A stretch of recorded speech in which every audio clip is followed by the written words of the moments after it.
घटनेच्या सुरुवातीलाच एक धक्कादायक बातमी आहे ती म्हणजे संभाजीनगरमधून बदलापूर आणि कोलकात्याची घटना ताजी असतानाच संभाजीनगरमध्ये सुद्धा महिला सुरक्षित नाही आहेत। छेडछाडीला कंटाळून एका 16 वर्षाच्या तरुणीने आत्महत्या केली आहे। ती मुलगी छेडछाडीला कंटाळली होती, पण त्या तरुणानं मुलीच्या भावाला मारण्याची धमकी दिली आणि त्या मुलीनं 1-2 नव्हे तर तब्बल 8 महिने हा सगळा त्रास सहन केला। शेवटी असह्य झालं आणि तिनं आत्महत्या केली। आरोपीला अटकही झाली आहे, मात्र मुजोरी इथेच संपलेली नाहीये, तर आरोपीचे कुटुंबीय आता मुलीच्या कुटुंबियांना सातत्यानं धमक्या देत आहेत आणि या धमक्याही हादरवून टाकणाऱ्या आहेत। पाहूयात। आज जेल कल बेल फिर वही पुराना जेल। ऐकलत? आज जेल कल बेल फिर वही पुराना जेल। आज जेल कल बेल फिर वही खेल।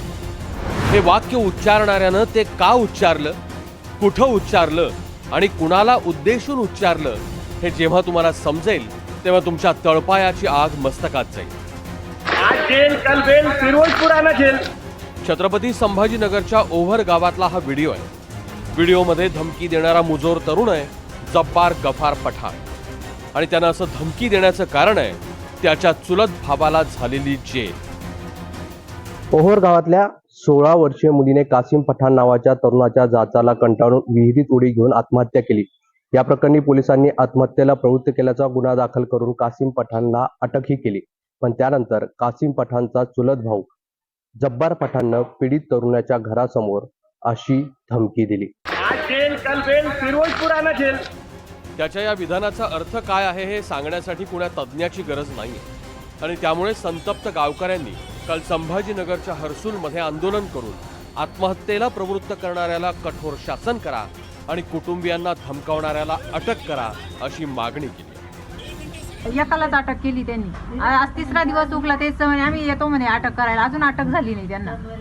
तलवारी घेऊन काल इथे हिंडू लागले। ते म्हणते आज हे झालं तर आम्ही दुसरी हे करू। त्यांचे स्टेटस बघा तुम्ही कसे ठेवलेले त्यांनी मोबाईलवर। गाडीवर फिरत होते इकडून तिकडे तिकडून इकडे, आणि ते म्हणते आम्ही इकडे एकटं घर आहे सर एकांतात, आम्हाला त्यांच्यापासून पण भीती आहे कि हमारी जो बच्ची ने आत्महत्या की है, इन नराधम के वैताग से जो इन्हें आत्महत्या की है, इन्हें जल्द से जल्द कड़ी सजा होनी चाहिए, फांसी होनी चाहिए, इनको ऊपर फॉक्स अंतर्गत गुना दाखिल होना चाहिए, तभी हमारी बच्ची को न्याय मिलेगा। कल हमारे घर पे हम आतंक में ये थे, कल आरोपी का एक भाई इधर बुलेट के फटाके फोड़ के तलवार लेके घूम रहा था हमारे घर के सामने, दहशत निर्माण कर रहा था।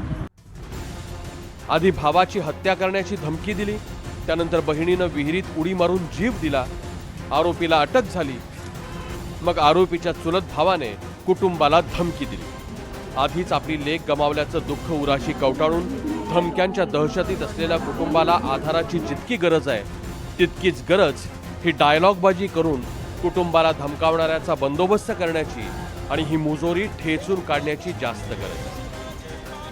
आज जेल कल बेल फिर वही पुराना जेल। याला नीट पहा आणि दिसलाच तर पोलिसांना नक्की कळवा। मोहसिन शेख, NDTV मराठी, छत्रपती संभाजीनगर।